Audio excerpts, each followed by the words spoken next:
Anything you like at Aunt Alice's. Hello, everybody. How are you doing? Yeah, got a little Aunt Alice's restaurant. Was listening to a little bit early. Sometimes, it's good to listen to those songs. And if you haven't ever checked it out, go listen to Aunt Alice's Restaurant by Olive Guthrie. You'll find out about Alice. Hey, everybody. How you doing? Thank you for tuning in and being a part of the journey. Thank you, moderators, all you beautiful people. Y'all do just such a great job. I see Cajun Queen Tarot in there. I see Susie Q. I saw Al. I know, Al, you're listening on the road, sending you good vibes, my friend. And let's just hope you get a load going southwest bound. There was actually a song by the Allman Brothers, but it was southbound. But anyway, you get it. How else is everyone? And welcome everybody else. So good to see everybody. Hello, different frequencies. How are you doing, David and Eric and Epic and B3 and Annie and Ann, Lisa, Rod? Holy cow, I could take the Evelyn Wood speed reading class and still, hello, Nina the Mystic, and still be a Ajahara, good to see you. Yes. Wow. Hello, Truth in Me. How y'all doing? Tracy. So have a good weekend. I did. Had a fabulous time. Yeah. Cheers to everybody. Someone said it's always nice to walk into a room where you're greeted. Well, here you always will be. We'll always provide you with your favorite libation, coffee or tea, or that fine water. Finished a couple of books. In the weeks to come, we're going to be talking about genius intelligence. 9 different techniques you can use to immediately increase your IQ by 10 points or better. Yeah, it's pretty cool. Yeah, works. Real quick, this is going to be a month. On Friday, we have a guest coming on. Her name is Michelle, comes from South Africa. I'm just going to tell you folks right up, get prepared for this one. You're not hearing this in the news. You're not hearing this anywhere. And you're going to hear it from someone who is living it. Yeah, I may have to put an age restriction on it because it's deep. And then on the 12th, we have a guest. We have it on the 19th. We have another guest coming on the 26th, and yet another one coming on in between that. All around the world, from Budapest to, hey, here in America. So it's going to be fun. We're going to really be getting into some stuff. Here's the deal, folks. We cover a lot of things here. Some completely hype, fairy tales, folklore, mystical, myths, etc. And you could say that about virtually everything I've known in my life: the Bible, the Quran, the Vedic. I mean, all the holy books, Tibetan Book of the Dead, the Book of the Dead of the Egyptians, the Egyptian Book of the Dead. And when it comes down to it, for us, it's just words. Yeah, you can get into the emotional tie of the thing. I get that. But, it's like this. You can't judge another person unless you've walked in their shoes, their souls. And I don't know of anyone that's done that. Favor be upon us all. You think I forgot? Are you kidding me? No. Mighty favor. We got to speak favor in our lives. Going to start bringing back, and we're going to read the affirmations, because I'm telling you, if there's a way out of this freaking labyrinth that we are in, we're going to have to change the way we think. And listen, we got to be honest with the way we have been thinking. I'm talking about spiritually, metaphysically, the whole kit and caboodle, as they used to say. So it got me to thinking. I had a chance to get up in there where it was cold. It was warm, but it was cold. I mean, you get up high enough and it does. But I had a chance, I love the wind song that you get out of those beautiful pine trees that we have here in Colorado. It's just, they'll talk to you. And it allows you to open your mind to find out what the source, the universe, maybe you. I'm becoming more convinced most of us are having a conversation with ourselves. We live in what we think is a society, a family, etc. But we're really having conversations with ourselves. But in any case, so we talk about this soul traps. We talk about the Matrix. We talk about philosophy, ideology. We talk about many different points of views on subjects that border from, the fringe to mainstream, which mainstream is always a problem. We talk about the ability to ascend. We talk about where we are supposedly in these cycles. Many of us had to break the mind spell of heaven, hell. Neither one exists, but you really make it exist by the fact that you believe it.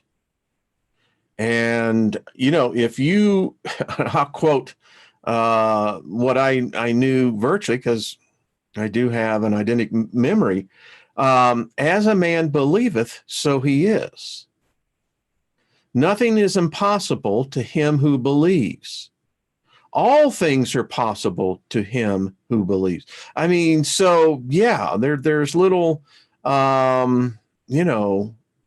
shortcuts, because how you believe, even when you pass on, is what you're going to first get yourself immersed into. Or so they say. I don't know. 5 different times I've had NDEs, and I can tell you, I don't remember any of them.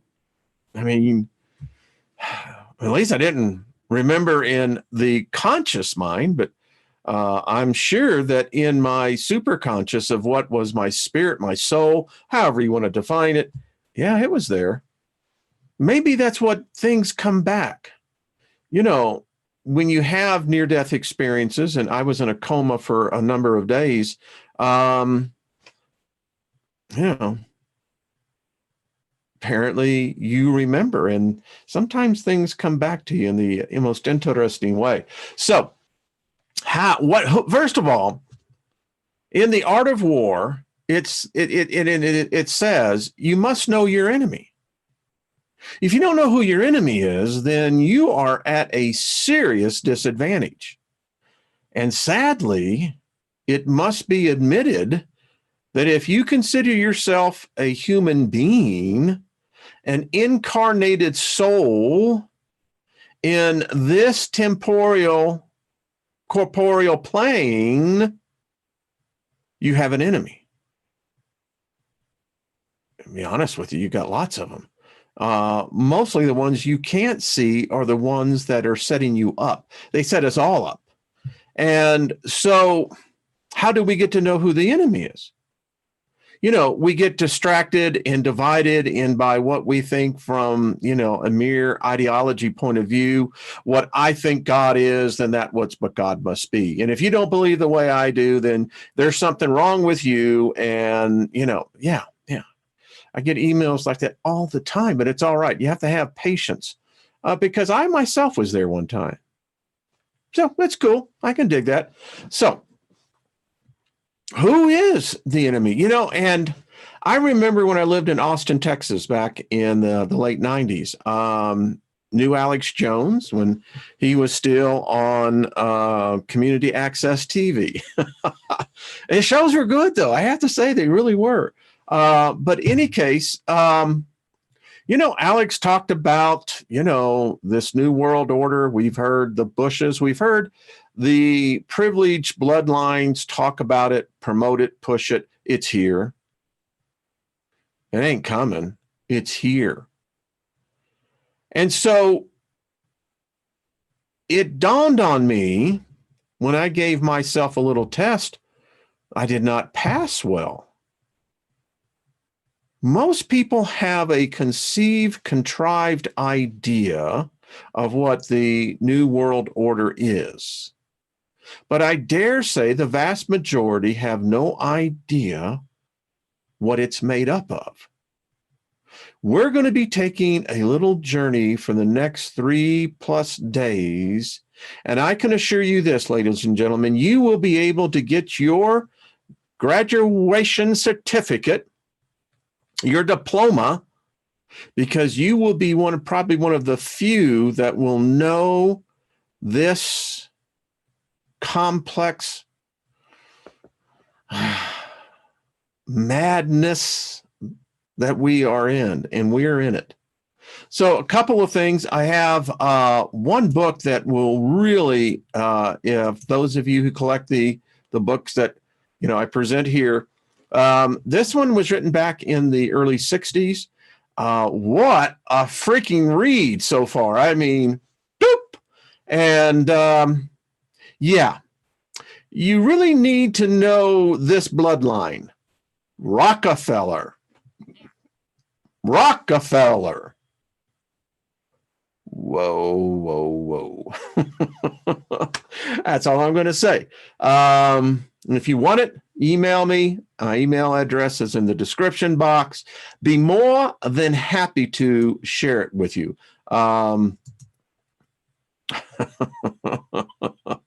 Yeah, when you go down this, it's not a rabbit hole, folks.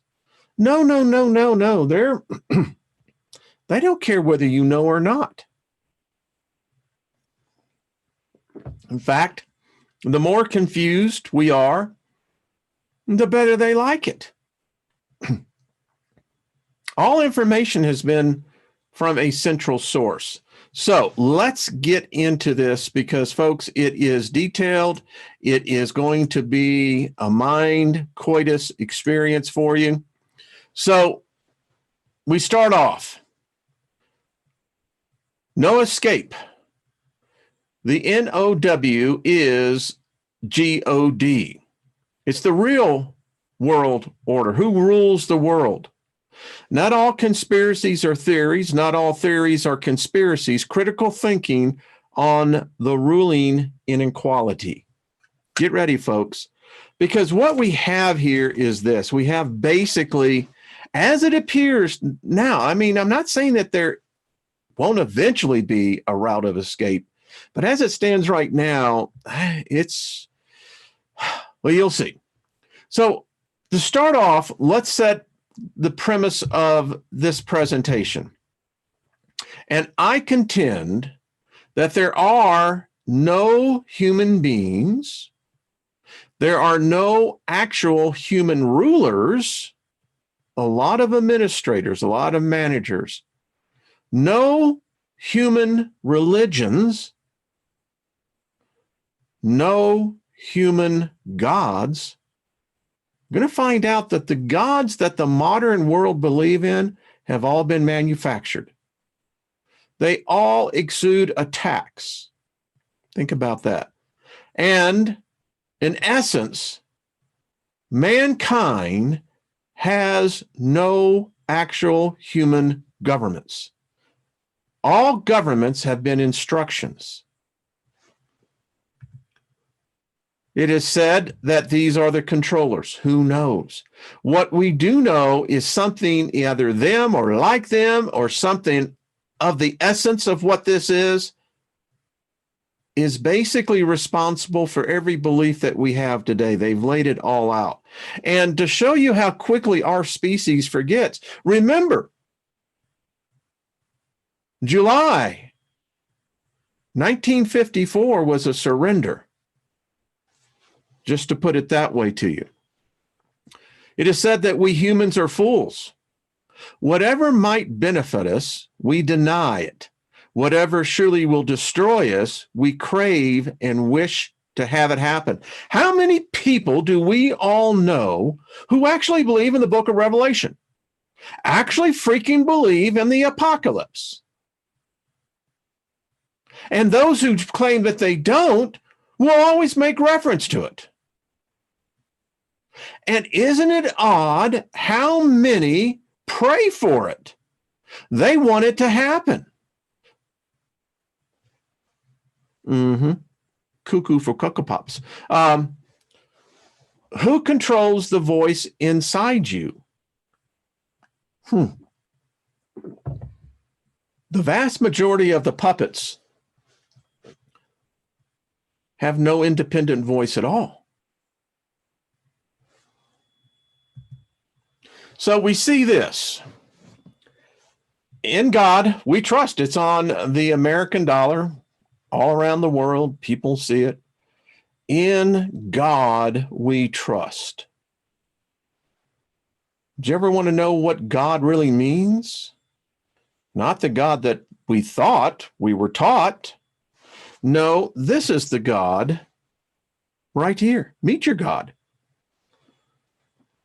The Almighty God stands for gold, oil, and diamonds.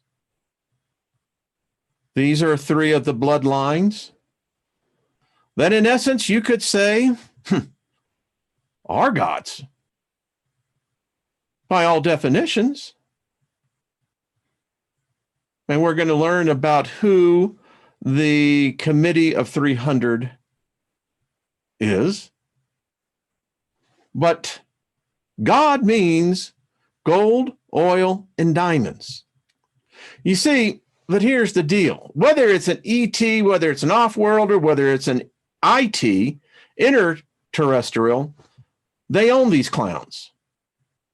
No matter what these bloodlines think, you're going to find out what they think of us.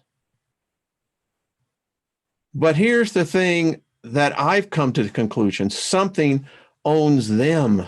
And I'm speaking out to those bloodlines. You're clowns. You seriously are.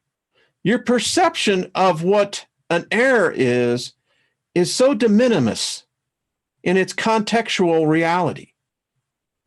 But I digress. So we hear about the story of global depopulation. Folks, it's out of control. I don't care what side of the argument you wish to take. Even if you want to take a neutrality position, it's out of control. And some can argue this, but if you look at just the raw, basic materials that are acquired in this technological age, they are becoming more and more scarce. The earth doesn't just magically replenish that which we have raped from her. Populations are out of control. And the thing about it is, if you look at where the population growths are, it signals a complete social economic shift of the geopolitical stage. You and I are living it right now. Here's some interesting figures. Talk about global wealth. In the United States, in 2017, and the 337 is just the most recent number from Forbes, is that the United States held approximately $337 trillion of global wealth.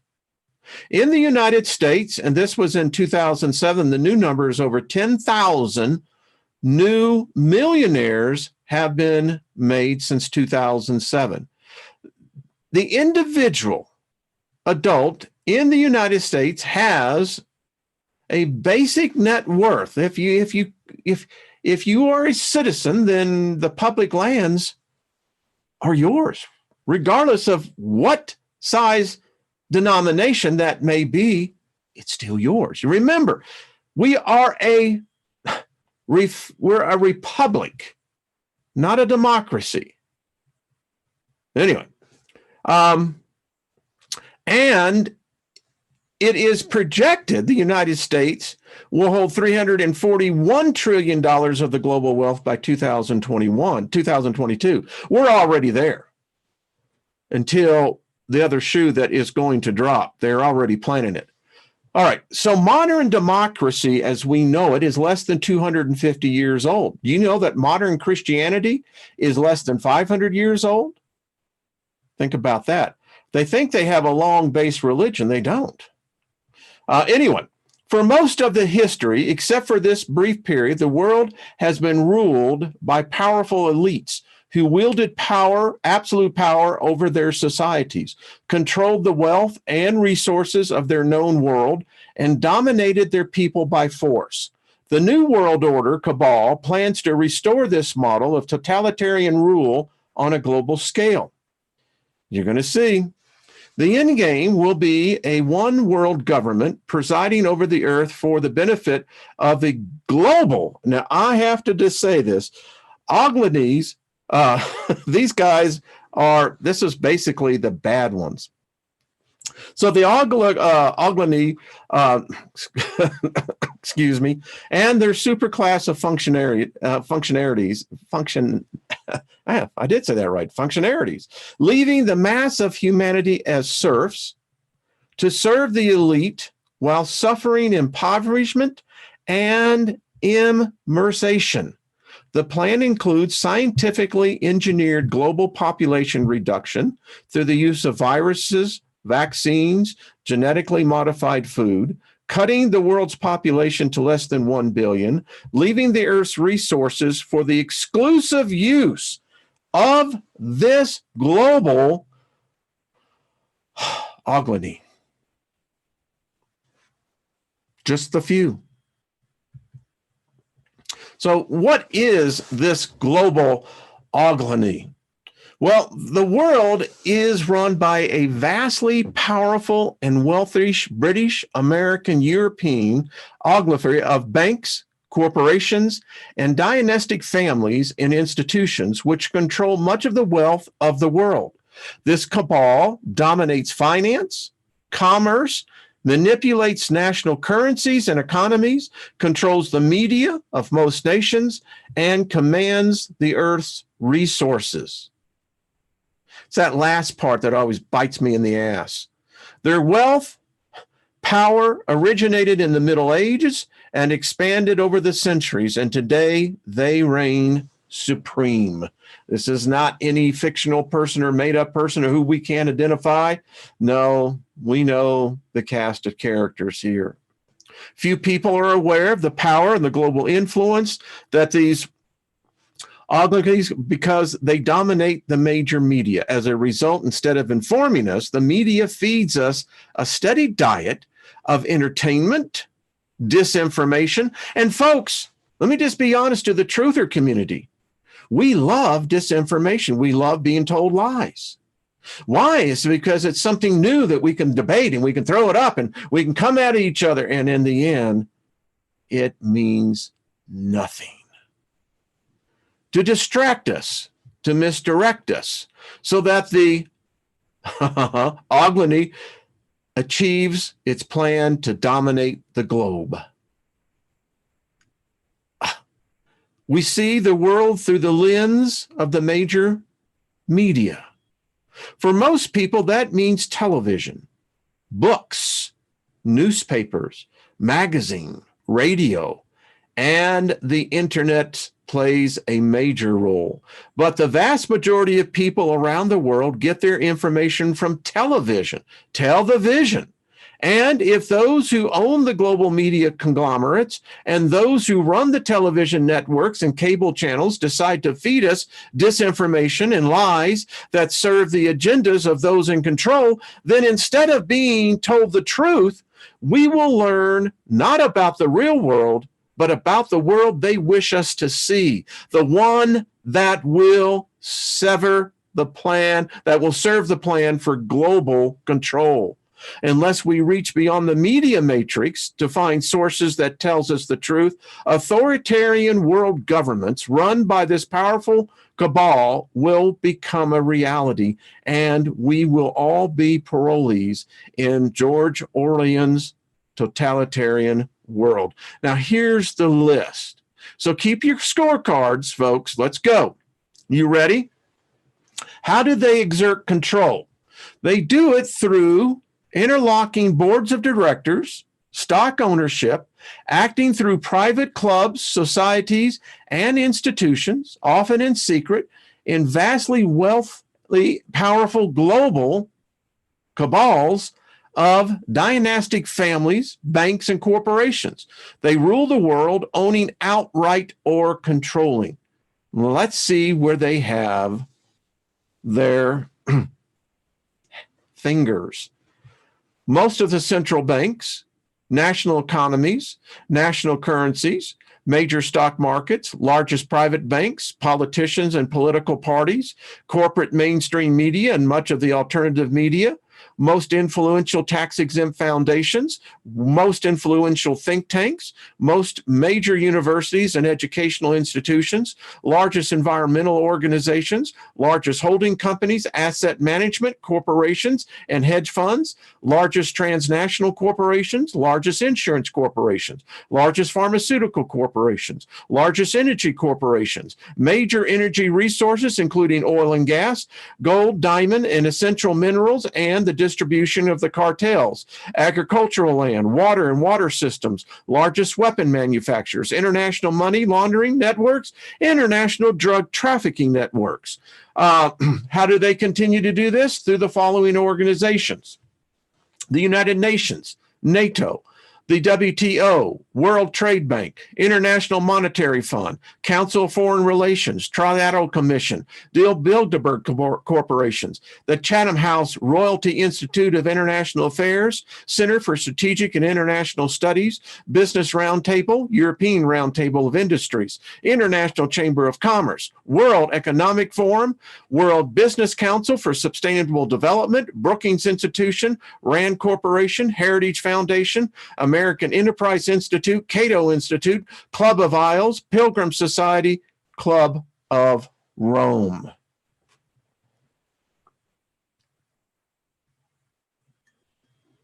I'm going to tell you something.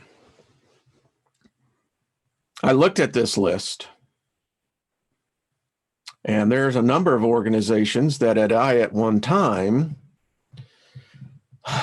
donated to. Yeah, none of us are free. So let's talk about the European royal dynastic houses. If you live in Europe, and my heritage is in Europe, I'm, part English, part Scottish, part apparently Welsh, and, German and Italian. Imagine that. So in Europe today, there are only 10 monarchies left, but they have enormous wealth and power dating back to the Middle Ages. There's some knowledge in these bloodlines. House of Windsor. Y'all know that one, particularly those of you who live in England, Great Britain and Northern Ireland. The Netherlands, Belgium, Liechtenstein, Luxembourg, Spain, Denmark, Norway, Sweden, Monaco. Okay. International banking families. 8 families own the majority of stocks in almost all private central banks in the world, including the Federal Reserve. Who are these families? They are the Rothschilds, the Rockefellers, the Kuhnlobs, Kuhnlobs, Warburgs, Lazards, Goldman Sachs, Israel Moses Sieff, and Lehman Brothers. Well, Lehman is being pretty lame, but anyway. All right. So most sovereign nations in the world have publicly owned central banks, but they are controlled by a global banking cartel made up the largest private banks and a few international banking and dynastic families. The Federal Reserve, the central bank of the United States, is not owned by the United States government. Its chairman and board of directors are appointed by the President of the United States, but it is owned and controlled by private banks.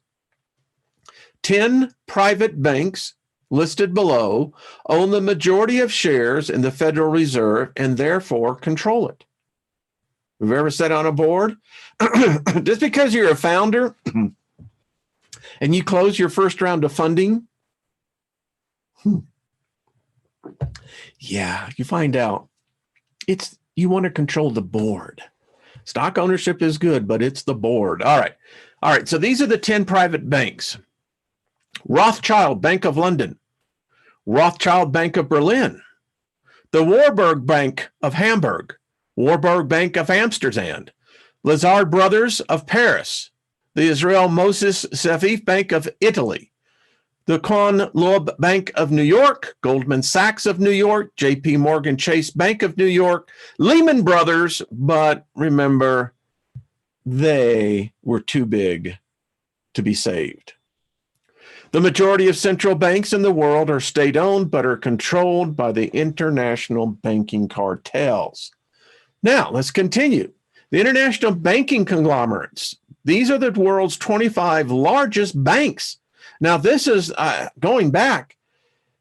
The names, it's like this. Most of them are still there. Some have consolidated, but for the most part, this still works out. HSBC, BNAP, Paralis, Industrial and Commercial Bank of China, Mitsubishi, Credit Arcola, Barclays Group, Royal Bank of Scotland, J.P. Morgan Chase, Bank of America, China Construction Bank, the Mizuho Financial Group, Bank of China, Citigroup, Agricultural Bank of China, ING Group, the Banco Santander, the Sumato Mitsui Financial Group, the Societe Generale, UBS, Lloyd's Banking Group, Group BCP, Wells Fargo, Unicredit, Credit Suisse, and Deutsche Bank. Now you say, well, Wayne, why are you going through all this? Folks, we've got to wake up. We can't walk around always with our heads in the clouds.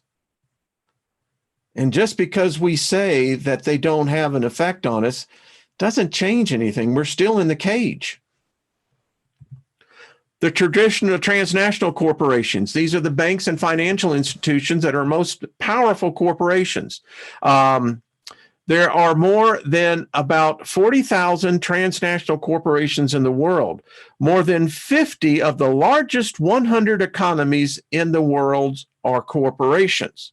You know why the United States government is in Washington, D.C., the District of Columbia? It'll never be a state. It can't be. That's the corporate headquarters of the corporation of the United States of America. Transnational corporations hold 90% of all technology and product patents worldwide.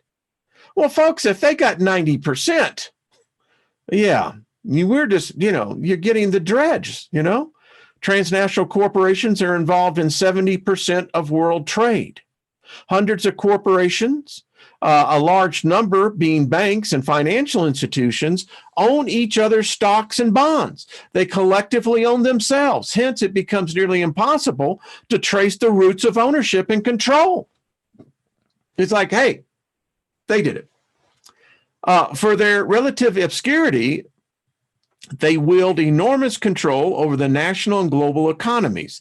These corporations emerge even larger and more powerful after the 2008 economic meltdown. And folks, it was a depression. We never got out of it. And there's a reason for it. Look at all the debt. You're going to learn why the United States is a debtor nation. So the transnational companies that have the greatest influence, are you ready? A scientific study on the global financial systems was undertaken at the Swiss Federal Institute of Technology in Zurich, Switzerland in October 2011. Using a database which listed 37 million companies and investors worldwide, the researchers studied all 43,060 transactional corporations, TNCs, including the shared ownership linking them. The top 337 of these super corporations, or what we title super entities, control 80% of the world's economy. The top 147 super corporations or super entities control 40% of the global economy through direct or indirect ownership or controlling interest. Below are the top 50 of the 140 super corporations which have the greatest impact on the global economy. Barclays, Great Britain. Capital Group Companies, United States.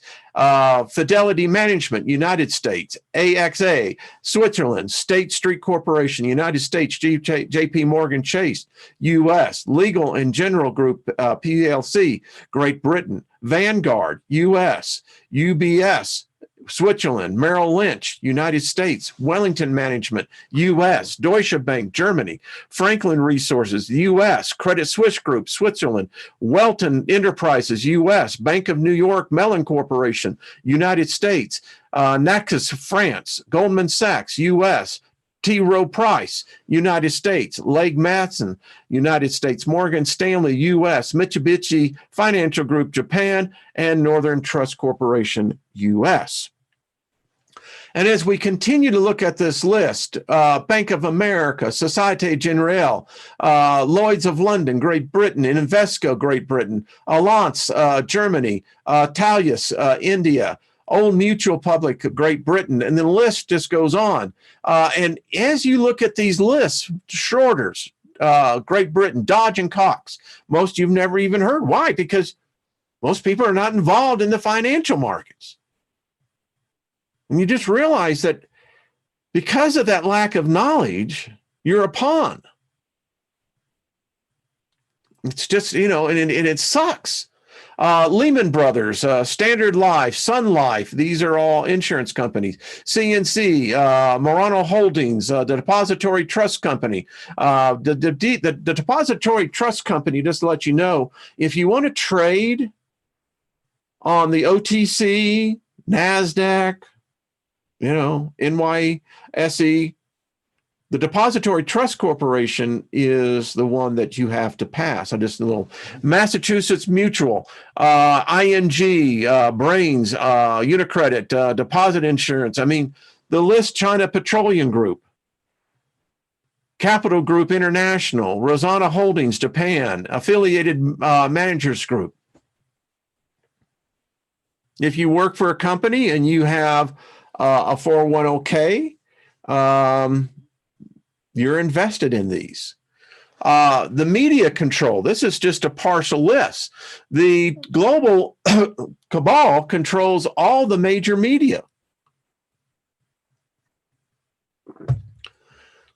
This media mega corporations own each other's stock and in turn are owned and controlled by the cabal of transnational corporations, international bankers, and European dynastic families.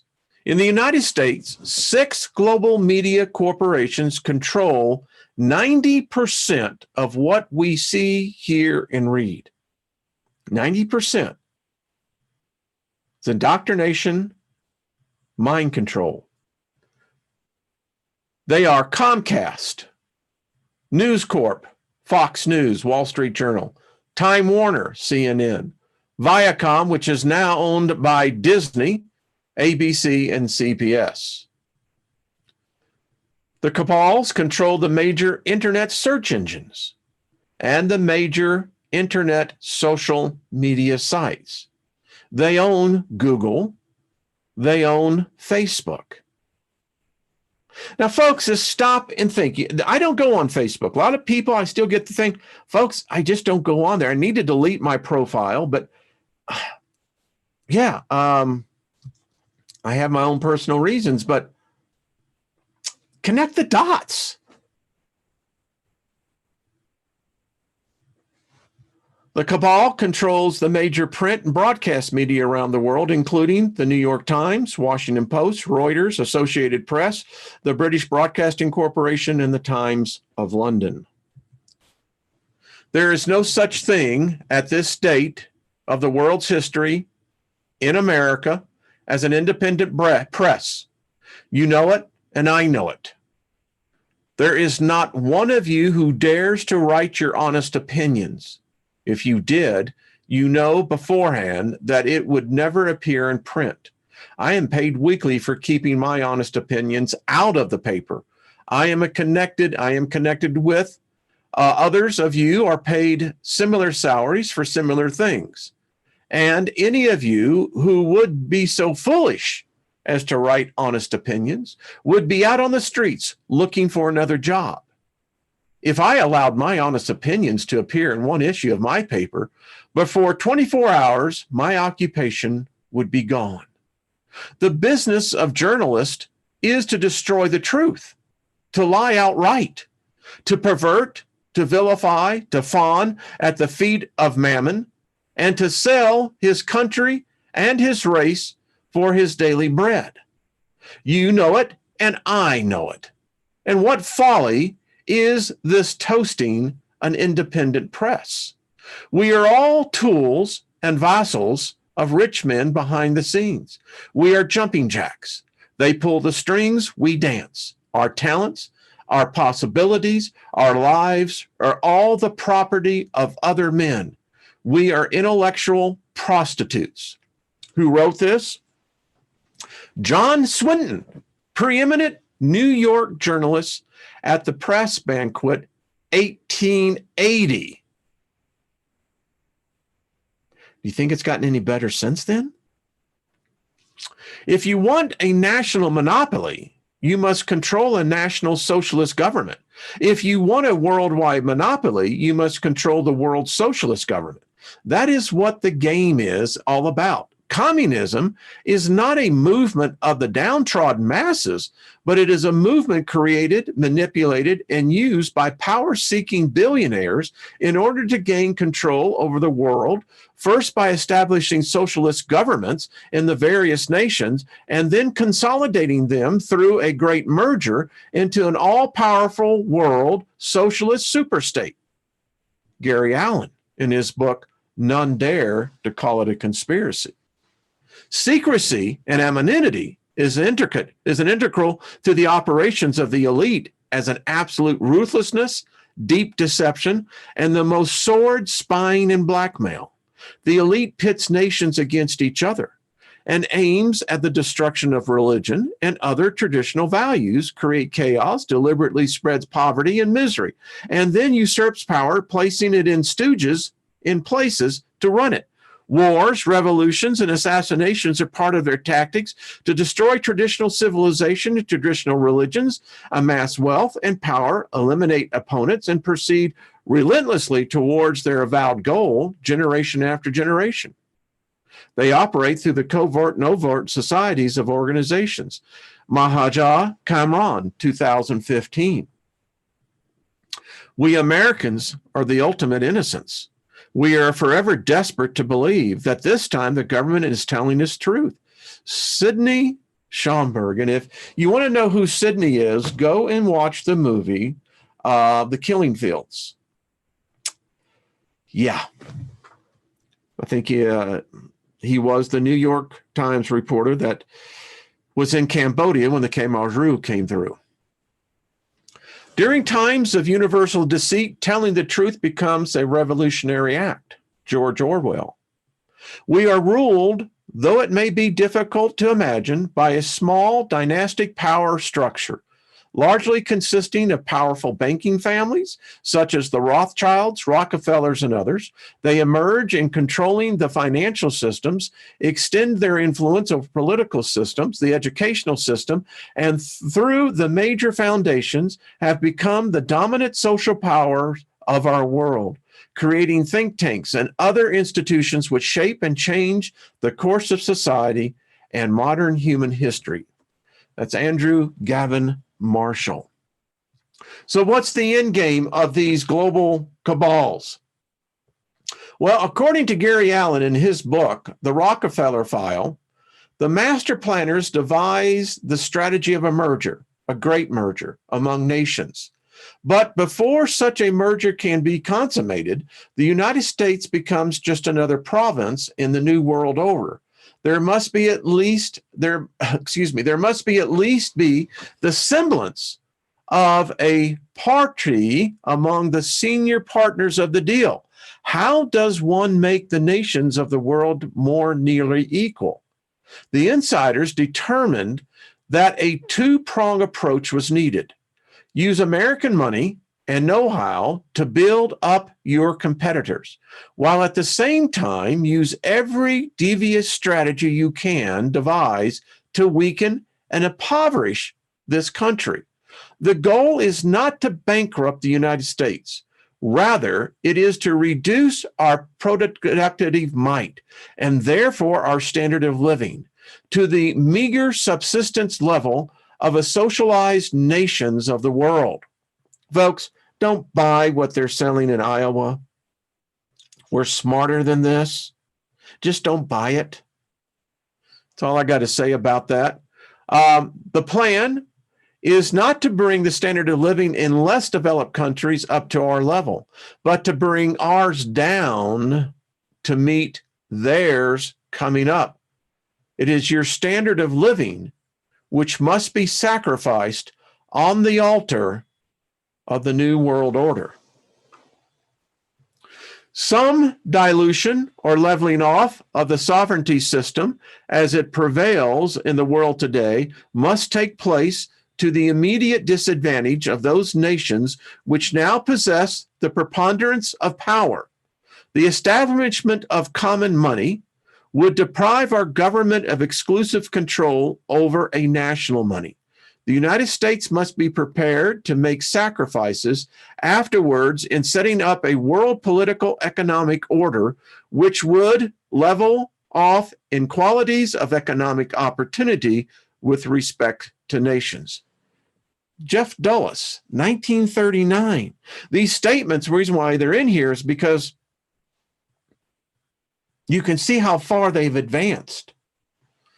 And there were people warning us. We weren't listening. We were out too busy partying. The standard of living of the average American has to decline. I don't think you can escape that. Paul Volcker, former chairman of the Federal Reserve, 1979, folks. The two aims of the party are to conquer the whole surface of the earth and to extinguish once and for all the possibility of independent thought.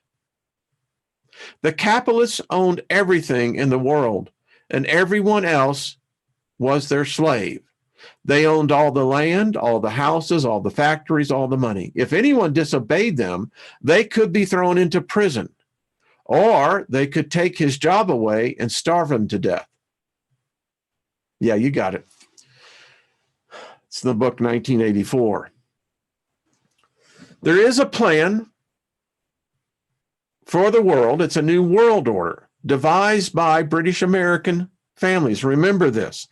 They have the power. So who are these people? I mean, I've wanted to know this. Here is where we start. Meyer, Amschel, Rothschild. Get this cat. I care not what puppet is placed on the throne of England to rule the empire. The man who controls Britain's money supply controls the British Empire, and I control the British money supply. 7 men in Wall Street now control the vast majority of the industry and resources of the United States. These powerful men were themselves answerable to a foreign power which had been steadfastly seeking to extend its control over the young republic of the United States since its very inception. This power was the financial power of England, centered in London branch of the House of Rothschild. The fact was that in 1910, the United States was for all practical purposes being ruled from England, and so it is today. You need to read what happened on Jekyll Island. You know, the United States went into bankruptcy, folks, in the late 1800s. Well, it would be the late 1900s if you want to look at it chronologically. We have never been a free nation since. That's why we've always been a debtor nation. Yeah. They didn't even trust us enough to have our own currencies, as even third-rate national countries do. Not in the United States, they don't trust us. We're the only nation that allows a private corporation to print our money and then have the audacity to loan it to us.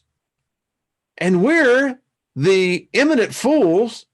We pay it.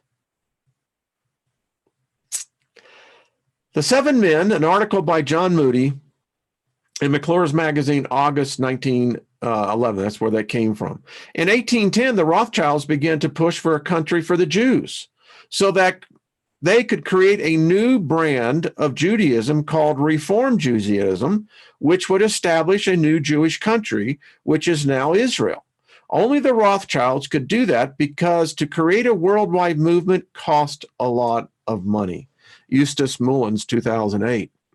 The Rothschild-controlled Bering Bank bankrolled the Chinese opium and African slave trades. It financed the Louisiana Purchase. The House of Rothschild financed the Persian War, the Crimean War, the British attempt to seize the Suez Canal from the French. Nathan Rothschild made a huge financial bet on Napoleon at the Battle of Waterloo, while also funding the Duke of Wellington's Peninsular campaign against Napoleon. Both the Mexican War and the Civil War were gold mines for this family. Dean Henderson in his book, Oil, and their bankers in the Persian Gulf. That's what most people don't realize. The Civil War was a setup. And we played the full role. We thought it was about liberty, the freedom of man and humanity, the elimination of slavery. No one ever goes back to where the slavery actually started with. It was these families. I don't see anyone standing up in Congress saying, I want retributions for that. You know what they're going to tell you? Sit on it. So here is the global dynastic elite.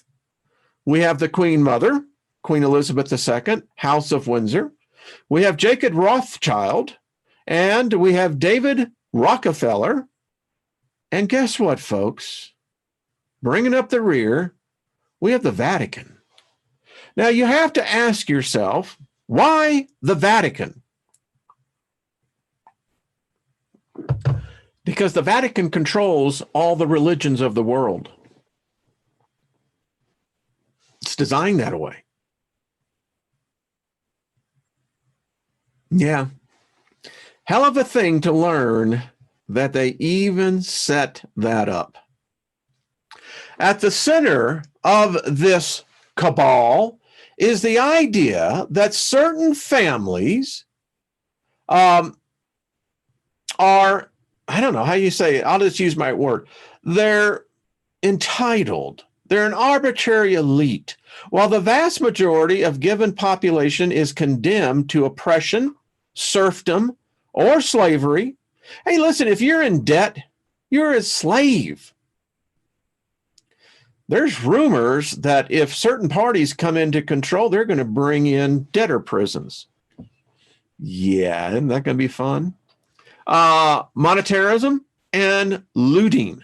The essence of a cabal is summed up in the idea of the empire, in which the elite, identifying itself as a master race, rules over a degraded mass of slaves or other oppressed victims. Its oligarchical method are allowed to dominate human affairs. They always create a breakdown crisis of civilization with economic depression, war, famine, plague, and pestilence. A pillar of the, you get this, oligarchical system is the family fortune. The continuity of the family fortune, which earns money through usury and looting, is often more important than the biological continuity across generations of the family that owns the fortune. The Venetian Black Nobility and the Concept of Oligarchy, the article by Dr. Weston Griffin. So now we're talking about families, and it amazed me, and here's the thing that I question. If this is by man, then they've got IQs that are so far above us. I can't believe that this is done by a group of human beings. The Black nobility are the oligarchy families of Venice and came about the 12th century. They held privileged trading rights. In other words, the families granted them monopolies. You have a monopoly, you control that particular market. The first of three crusades from 1063 to 1123 established the power of the Vatican black nobility and solidified the power of the wealthy ruling class. In 1204, the oligarch families parceled out feudal enclaves to their members. Little reward. You get this part in France. You get this part over in England. Yeah. You ride into town, you are the new sheriff. And ain't nobody going to say anything against you. Why? Because if they do, you just call back. And from this date, they built up power until government became a closed corporation of the leading black nobility families. The European black nobility is responsible for the insidious entanglements of the numerous secret societies and organizations, which are backed with high finance and powerful political connections. Such organizations include the Trilateral Commission, the Bilderberg Group, Council of Foreign Relations, United Nations, International Monetary Fund, World Bank, Bank of International Settlements. Yeah, did you know they actually, when they bankrupt themselves, they actually own the bank and the court that does the settlements, you know? Yeah, it's crazy. Club of Rome. And you're going to, folks, we're going to learn about the Club of Rome. The Chatham House. Whoa. And many others. Present day European black nobility families are connected with the House of Guelph, one of the original black nobility families of Venice, from which the House of Windsor, and thus the present Queen of the United Kingdom, Elizabeth II, descends. And I see I'm almost out of time. Darn it. Now, maybe you don't find this interesting. I can dig it. But those who want to stay, folks, this is going, I mean, when I put this together, and it took me a while, you see it. And the reason we're starting out so slowly, we have to build the foundation so that if you see how this is layered, and you know what gets me? This will be my comment for the end of this.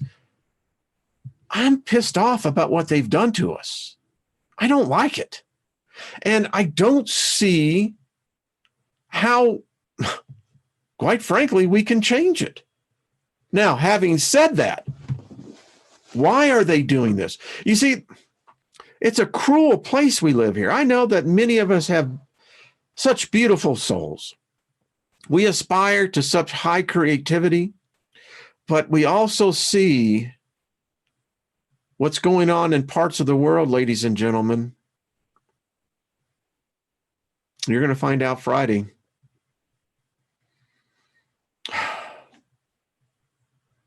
There's much potential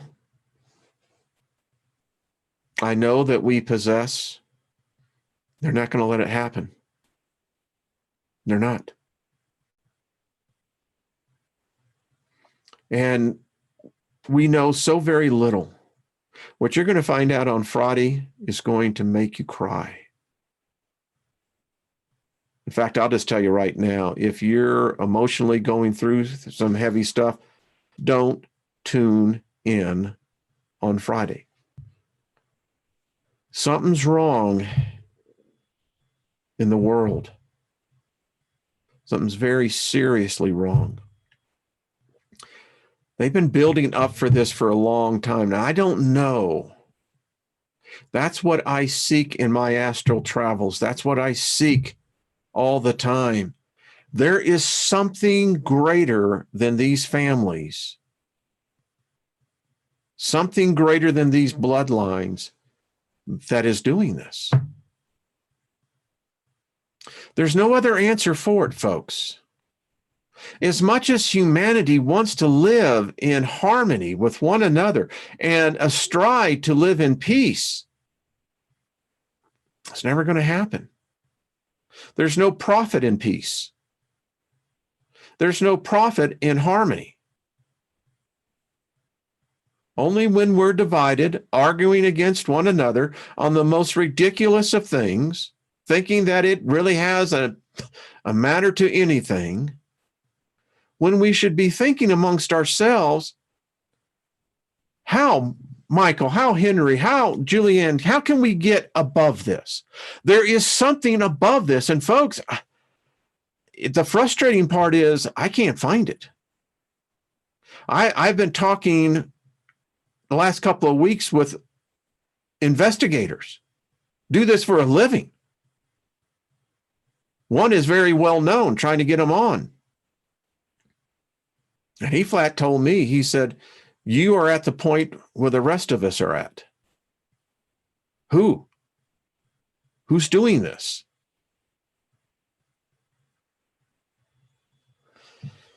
Ay,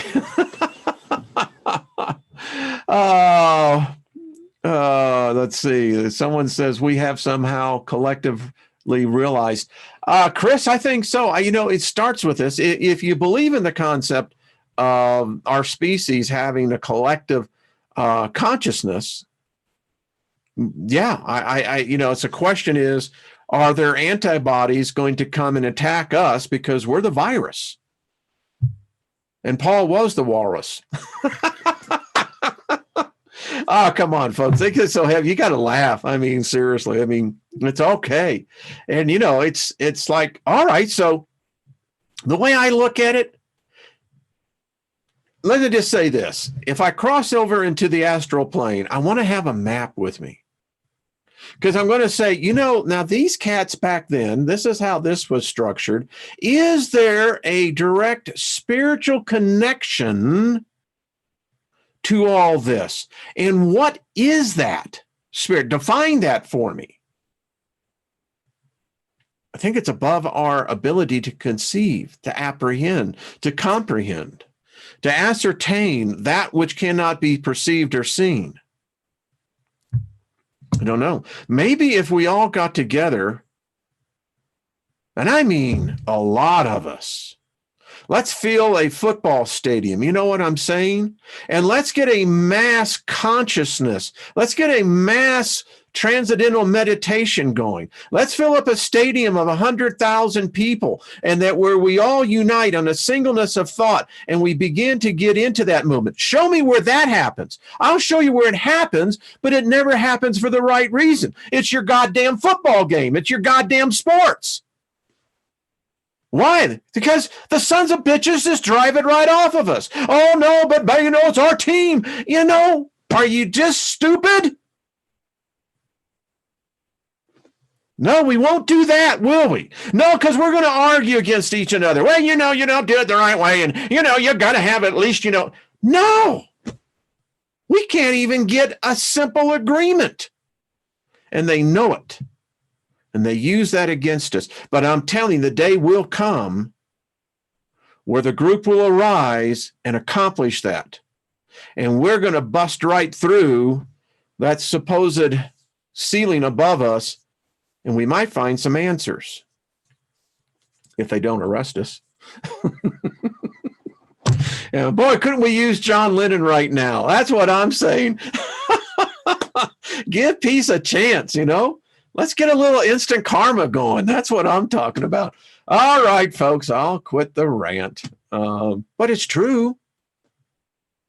No, I'll keep that to myself. But listen, if there ever could be, imagine a mass gathering of 1 million people, and they've done this. They've done this in religious crusades. Why couldn't we do something that would really benefit humanity? Just saying. No, you know why? Because if this was ever organized, the organizers are going to want to make a buck. And it ruins it all. This is the thing that gets me. Once people get into this, you start losing something. And so what are we going to do? Well, we're going to profit off of everybody else. I'm tired of this, that only the people who can afford the tickets get the benefit. How freaking narrow-minded and bigotry thinking is that? Why don't all these enlightenment groups say, well, listen, I can't spend $500 for a ticket. It's most people's rent for a month. Think about it. All right, folks. I will see. Rad. Well, you have a platform. Yeah, I know, but it's only a small one. Trust me, they don't like it. YouTube does not promote my channel, and they play little games with me all the time, but that's okay. It's all right. All right, folks, peace. Let's just, yeah, I know. And here I am making one of the signs. Isn't it? You see, it's everywhere. All right. See you tomorrow. I'll be shoveling snow later on. Tomorrow we'll be with Miss Trina, Second Look. We'll probably get into this with a great discussion. Thank you all. Love you much. Thank you for your participation and your beautiful energy. And hey, we may figure this thing out. Thank you, Carolyn. I really appreciate that. Bless you. Thank you. All right. Much love. Bye-bye, folks.